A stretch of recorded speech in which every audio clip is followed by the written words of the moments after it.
Got my G.I. Joes, got my comic books, watching cartoon episodes. Watch me go and box, dead stop, tearing on his toes. Watch me go and lock a whole new world you never know. On my freaking block, on my block, anything Joe's. Roll my badger into work today. Yes sir, no sir, I can't call this work today. I'm too clutch, ain't no pun intended. Call me sir today.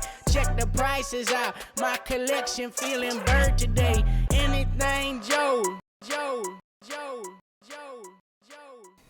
Hello everyone and welcome back to Anything Joe's, a collaborative journey through the world of G.I. Joe. My name is Greg Engel and I'll be your host today. Today on Anything Joe's we're going to just open some toys. One of the things they don't tell you about trying to be a toy unboxer, reviewer, is that if you really love toys and you're really passionate about them, not being able to, having to keep a figure unopened until you're ready to film an unboxing video is kind of torture. And since I've fallen behind a little bit, I'm just going to kind of let that go to the wayside a little bit and open some figures here with you guys. We'll talk about some other stuff that's going on in between as well. And I won't keep you in suspense. The figures that we're opening are Classified Footloose, Classified Darklon. I've forgotten the third already.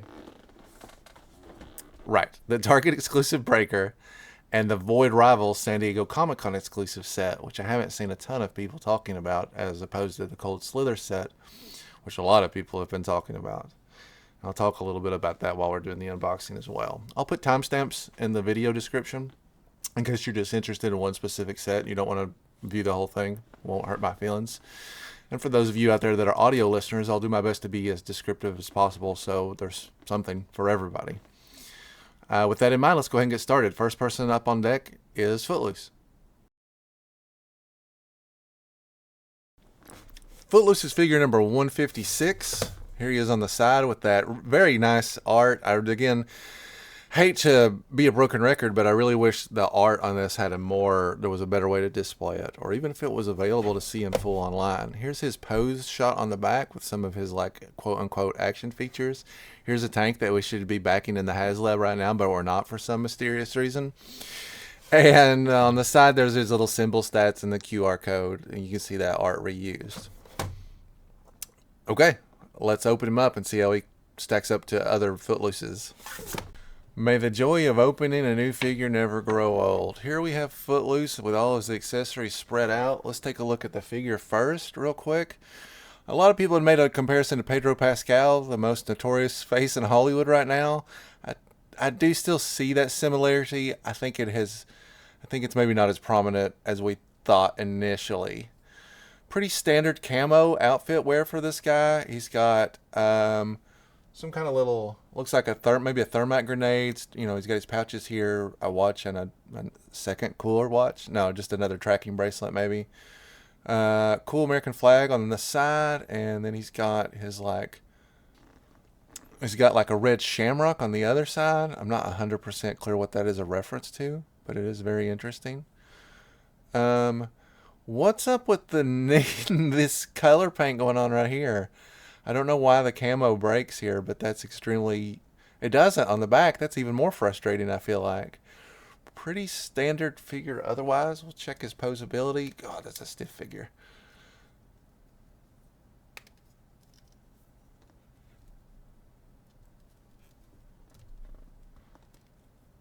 Pretty standard posability. I mean, he's got really good range, actually. Same with the head up and down.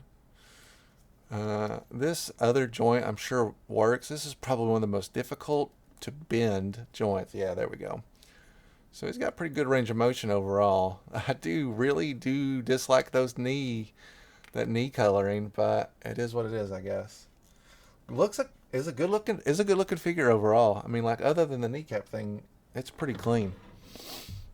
Comes with your pretty standard accessory set. We've got his M16, one of the most notorious assault rifles of all time.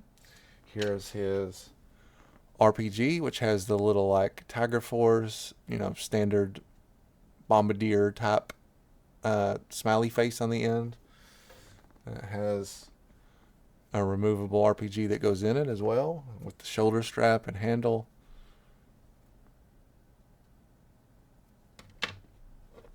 Here's his backpack. Pretty standard stuff. Normal peg hook. Lots of pouches and gear and kits. A knife, which we'll put up in just a second. A pistol, same.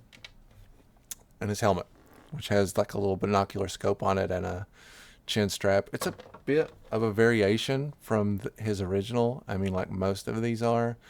I don't really think this captures the feel of Footloose's original helmet, but it's not a bad effort, I guess. It's just lacking a little bit of detailing. So let's gear him all up real quick and see what he looks like.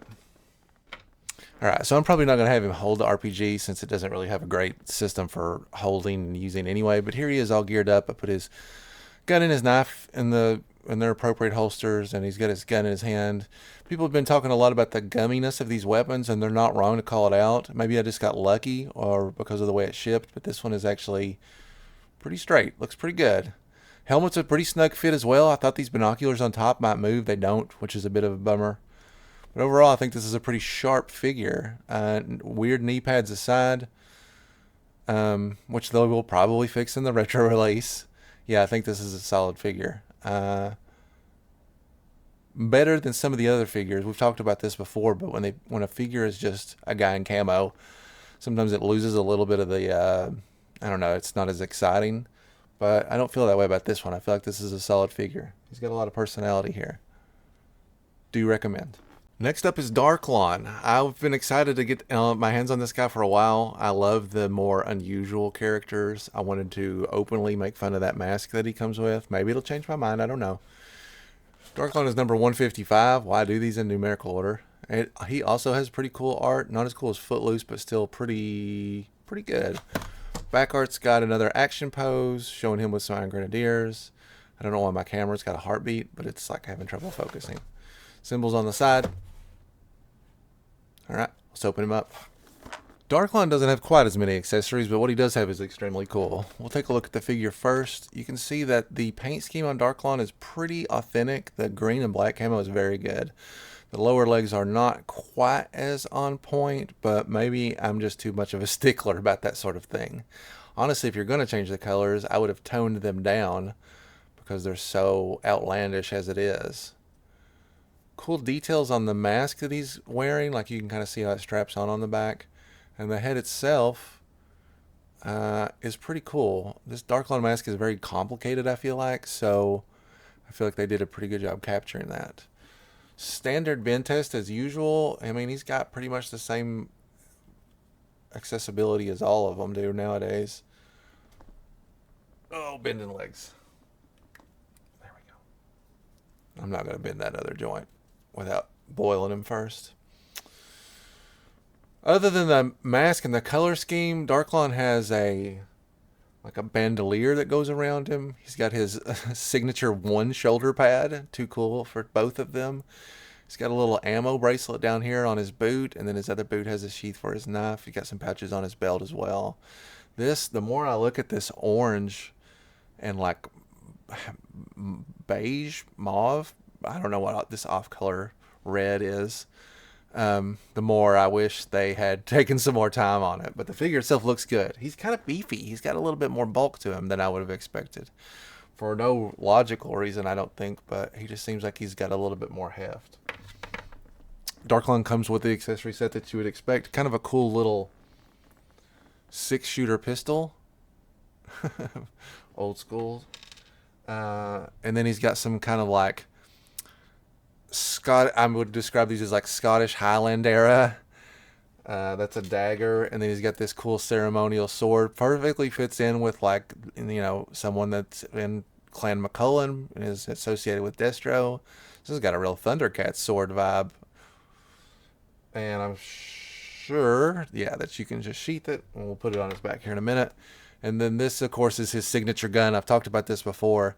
In the comic, this gun notoriously shot tranquilizer darts out of it. And it's one of the few weapons in G.I. Joe that I always associate with the character. It's a very unusual gun. I'm not even holding it right based on the trigger. I think I've had him holding it wrong the whole time. But, yeah, very unusual gun, shooting tranquilizer darts. One of only a handful of characters I can name where I was like, if I'm using Darklon, he has to have this gun. This is his gun. let's gear him up and see how he looks. So I do want to point out some other cool stuff, like the detailing on this, on his little holster here. He's got like more, I don't know, everything just has like this ancestry vibe to it. One flaw, maybe it's just me, but when I tried to put his smaller gun in his, like, he's got a spot in his waistband like a holster, it just does not want to go in there at all. I don't know if the holster is not correctly sized, if it's supposed to be tucked out like that, or if his torso is just interfering, but I can't get it to go. You can see right there, it just does not want to go. So I don't know if that's a unique flaw or they're all like that, but that is a bit of a bummer. And with the exception of that, we'll go ahead and put his sword on. I mean, yeah, that part aside, he looks great. It is a very, very good figure. Cool from tip to toe. Oh, I forgot to talk about the mask. Where does the head? It fell on the floor, which is where it belongs. You are entitled to your opinion on this. If you think it's cool, that's no sweat, man. But this, I just can't justify this. I don't know how I would use it. It doesn't fit how I imagine the character of Darklon. I just do not like this alternate head at all. Sorry, everybody. If you've got it worked out, I do at least appreciate that you can tell that it's a mask on the back the way it's popped in. If this is your thing, that's cool. I'm a completely open-minded G.I. Joe fan. If you've got something going on where this makes sense, like, I don't know, maybe because it's silver, it's supposed to be a Destro thing, put it in the comments. I'd be interested in hearing it. I can be convinced of most things, except for that everybody deserves an animal. All right, that's Darklon. Our last classified figure to look at today is the Target exclusive Breaker, which was extremely hard to get a hold of for some reason. People went crazy when they found out that they were like semi-street dated at Target and they were scooping them up. I've heard it all over the place now. People that still can't get it, people that are saying that they're maybe not peg warming, but that the whole case is there. So your mileage may vary. I was lucky enough to get this pre-ordered like the first day, and so I just waited. It showed up. I was lucky in that respect. It's not been like, it's a rarity lately. I'm excited for this Breaker, not only because of the color scheme change, but because of the bubblegum, which I think is a defining feature of his, no matter how you're using him. Let's break him open and see how he looks. Alvin Breaker Kibbe is number 158 in the Classified series. Good art. I'd rank it second of the three that we've seen in between Darklon and Footloose. Here he is. We can see some of the action features that are prominently featured in the mass device piece that he comes with here. Can't believe they're not using the bubblegum shot. That's all right. We will. Breaking the first law of tradition with Breaker. He comes with a gun. He has a gun here, as well as a huge silencer. Here is his alternate head, which we will be putting on, because it's basically the reason I wanted this figure. Here is his removable communications helmet, which looks very similar to a lot of others we've seen so far. Here is one of the elements of the mass device, which we have nothing to do with, apparently, because we're backing the Snowcat. Here's his communications backpack and the cord that goes with it, and then he's got a small little knife as well. This figure is actually more exciting than I thought. I don't like double dipping hardly ever. This figure is smooth. These other two figures, I was like cracking them to get out, but this guy's just ready to roll. Look at that, man. Compare that to what I was going through earlier. Yeah, real cool. Okay, so high marks there. Color scheme, spot on. Breaker has a slightly different color scheme than the OG-13. It's like that stealth gray. I think they've nailed it down. This head mold is also very good. Has a lot of universal use for customs. It's just a great mold. I can't specifically say, yes, this looks like Breaker, because Breaker's looked very different over the years, but I'm okay with this overall appearance. And again, it's not why I got it. I got it for this. Now, before I put his backpack on, I did just want to call out that this Breaker has a small pouch right here on his belt, and if it's intended for this silencer, there's no way it would. I mean, it does not come out the other end. It's not open on this end. It has a clear opening, so it seems like they expected you to put something there. I mean, look at that. What am I missing? Is this a reuse and they don't have the thing that it came with? So that aside, here he is with everything plugged in. You can see that he's got his backpack with the antenna. It has the cable plugs in here. And the other cable plugs in matrix style directly into the back of the helmet. He's got a little flip down computer here that has some little, like, it's going to be hard to see with that glare, but kind of like, it's got a little shiny sticker that has like a computer readout. I'm kind of into that, even though it doesn't match the original Breakers vibe. I do like that the overall aesthetic still feels kind of dated, which I'm really into. This is a high mark for a figure that that's already been released. I think it's one of the best retro ones they've done, and I appreciate that the retro figures that they are releasing are truly retro. That Rock and Roll is another great example of a retro figure that's truly feels different than the one that we got. Only other thing here is, of course, this mass device piece, which I do like, but the fact that it doesn't seem like we're going to get an actual mass device is a bit of a bummer. But overall, I do like seeing cartoon elements included with the toys now.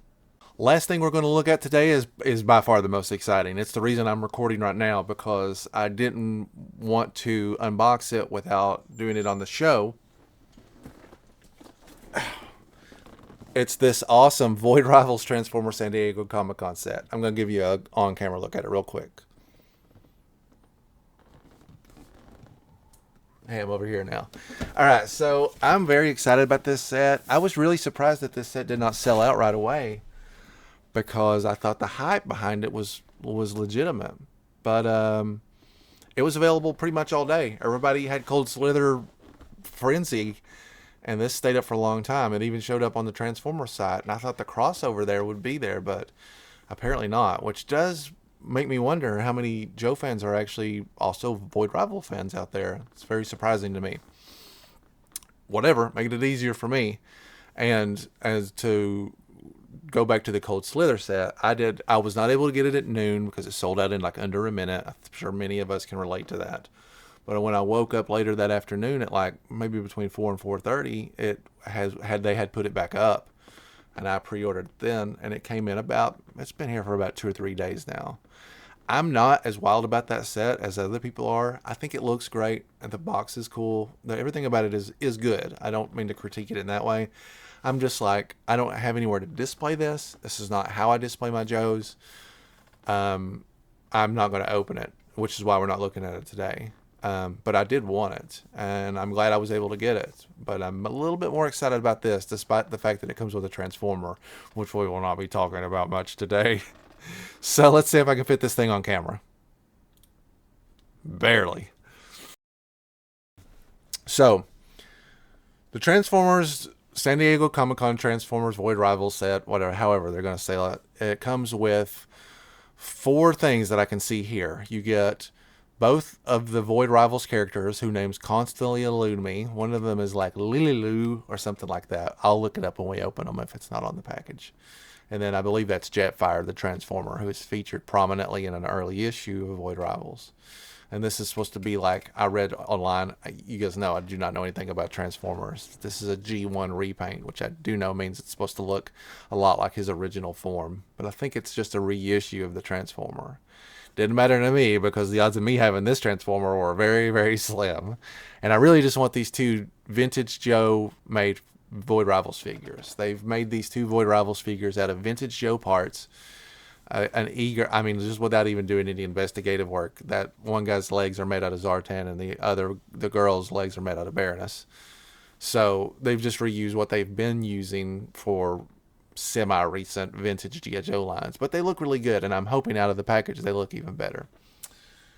And if I didn't mention it already, it also comes with an exclusive printing of Void Rivals, which is this comic right here. We'll take a look at that as well in a minute. I'm going to have to open this. Oh, their names are on the box. You just can't see them. Jetfire, and the Agorian, Derek, and the Zertonian, I said it starts with an L, Solila. I think they just call her Lila in the comic. This is a very good comic, by the way, if you've not read it. If you're only here for just to look at the toys, I do highly recommend it. Again, me, a guy that doesn't know anything about Transformers, can still keep up with it. I do want to show you the rest of this box, because I feel like they put a lot of time into it. I do like the kind of like Cybertronian looking packaging. The back of this has the end of the first issue. Sorry for the spoiler, where the 2 unmask and they see each other for the first time. I'm gonna have to take this off camera to open it because it's so big, but I'll try to include anything of interest when we come back. This Void Rivals #1 is listed as a convention exclusive, but I could not find any information on the listing for it. If it was shared with a convention, if it was available anywhere else other than this set. Maybe it was at San Diego Comic-Con, but as of this time, it's not in the app that I track my comics with. And that's pretty much it. It has the Void Rivals logo on the back, no standard barcode. I don't really have any other information about it. But if you do, let me know. I'm sure it will be added at a certain point. I have to say, I was a little stressed to see how much tape was applied to this package. But I guess to their credit, it seems to be coming off without any issues. So here's our heroes. The only thing I really hate about this is having to open it. I like keeping this stuff in the packaging when it looks cool like this, but I'm so excited about these, I just can't. I gotta open them. Alright, did the best I could to preserve the card. I like keeping stuff like this. I'm sure at least some of you can relate to that. I'd like to pick up a second one of these to leave unopened, because just the figures themselves are pretty small as opposed to keeping the whole set. But if the set goes on clearance, or they have overstock that marks down, I would probably get another one just because I like the outside packaging. San Diego Comic-Cons in general, that's how I kind of roll.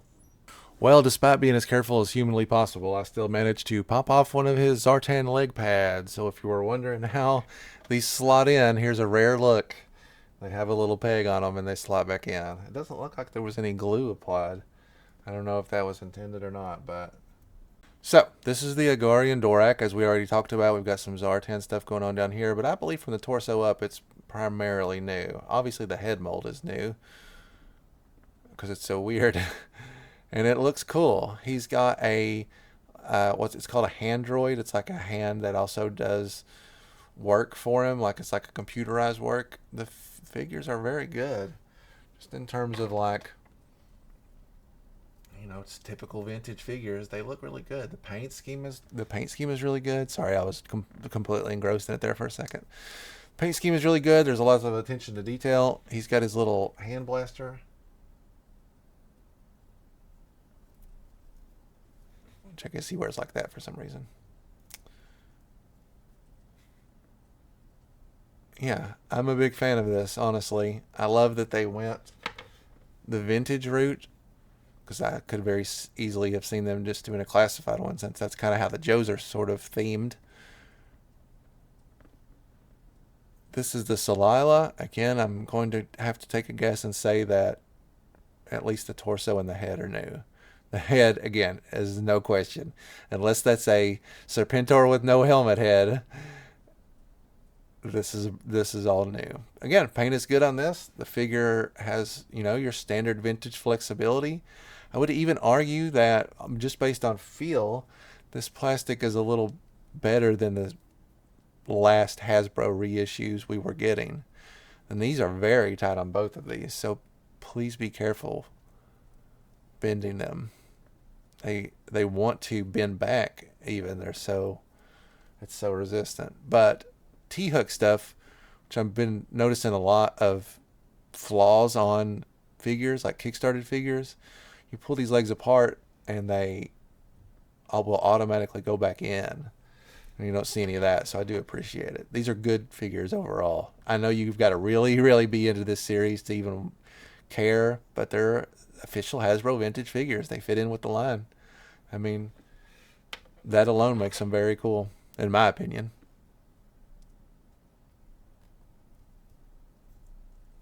I had heard some reports. It's very hard to stand them.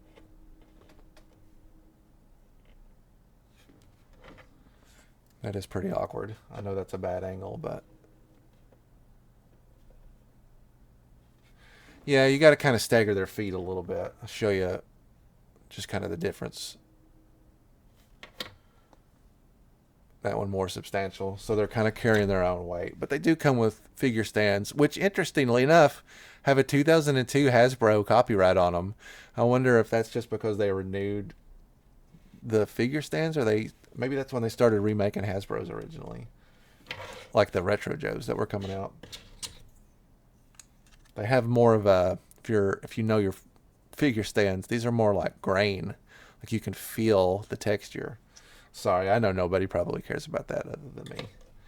Anyway, figure stand, put those on, problem solved. They're going to stand anywhere you want. I like this set a lot. It's probably too expensive unless you also really love the Transformer, but I just couldn't let it pass me by. We're not going to spend a whole lot of time on the Jet because I'm not as excited about it as the other stuff, and quite honestly, it's not. There's probably a million better places to go watch somebody talk about this Jet, people that actually know about Transformers. But I want to show it because it is part of the set, and if you're interested in getting it, you want to see the whole thing. I will say that this set was much bigger than I expected, although that tends to be a recurring theme with me. I guess I'm just not good with scale. But yes, this Jet is a big chunk of the price, and so I'm at least pumped about that I'm getting something. I mean, when Revolutions was going on, which was the big Hasbro merged universe, and they had everybody all in it together, I was legitimately interested in acquiring Transformers that were prominently featured with the Joes. Specifically, Cup comes to mind because that was Action Man's partner.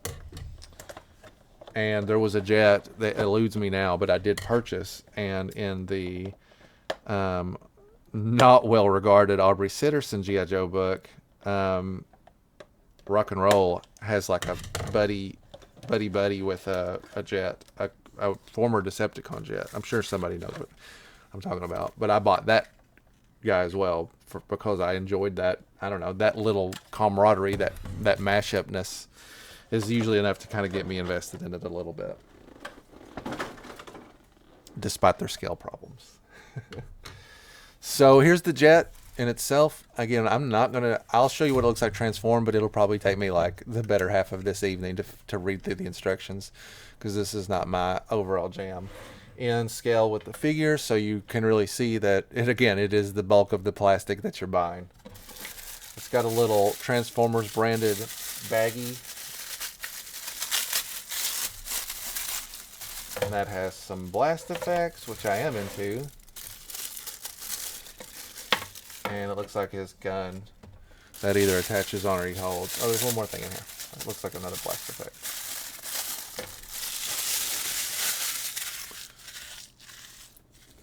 Oh. Okay. Took me a minute, but I figured out that this is all part of one thing. It comes with two blast effects that were with some assembly required, apparently, depending on how rough FedEx is with your package. This part goes into this part to look like this, and then this is your thrusters. Or I guess when he transforms, you can make it like a gun blast. I'm trying not to roast this guy too much because I know there might be some people that enjoy Transformers, and I don't want to rain on your parade. But this is seriously what he looks like as a Jet. He's got a huge honking shuttle thing on top of him. His whole butt sticking out on the bottom. Just doesn't. I don't know. We were too poor to have Transformers as a kid, so maybe I'm just projecting. Anyway, this is what he looks like as a Jet, as I just discussed. I don't know anything about Jetfire, so I don't know what I'm looking at. But I know what a robot looks like, so let's take a look at that. 2 hours later. You guys, that took so long. That took so long, I don't even remember what I left hanging off on. Here he is as a Jet. It took forever to transform because I have not transformed a Transformer in 20 plus years. The instructions are not very good, if I'm being honest, and once I cut loose from them and just started trying to wing it, it went a lot better and was a lot more enjoyable. He has a gun that comes apart, and so you've got two separate cannons, or it makes one big gun for him to hold. I will say that this figure is pretty darn big, and I find that to be enjoyable. Is he still proper Jet scale? No, but this is maybe the biggest Transformer I own to date, so I do enjoy that. And he is cool. Like, the Transformer process was a little tedious, but it's come a long way. Take it from somebody that has seen some of the less enjoyable, the less well-engineered ones. Yeah, I'm kind of into this, actually. I knew I would at least enjoy it from a display perspective. He looks way better as a robot than he does as a Jet. He doesn't make sense as a Jet at all.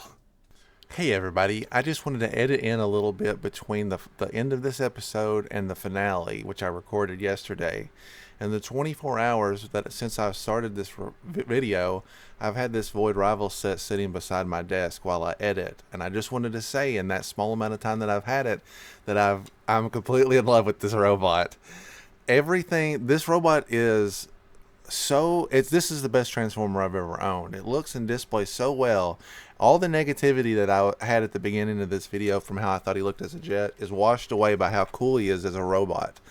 I'm genuinely, truly enamored with it. And if you listen to my show regularly, you know what a big deal that is, because I'm really not a big Transformers guy. So I thought it was only fair that I made a little section at the end of this video to talk about how much I've warmed up to this Transformer as a display piece. Just in comparison to the G.I. Joe Transformer crossover sets, I think this guy blows them out of the water by a country mile. A genuinely, truly great toy, and I thought it was only fair that I added a section here before we wrapped up to say that I genuinely am very happy with this set. And if you're like me, a very anti-Transformer guy, you might be very surprised at how super cool this robot actually is. That's going to do it for us today. Thanks so much for tuning in and hanging out. We'll be back in 2 short weeks. Jaren will be back soon. We've got a lot of stuff rolling out. We're itching to roll out new content. So just hang in there. Our hiatus is basically over. This was to serve as a reminder that we're still making content and that we'll be back soon better than ever. Thanks so much for watching, and we look forward to talking to you again soon, where anything's available for discussion here on Anything Joe's.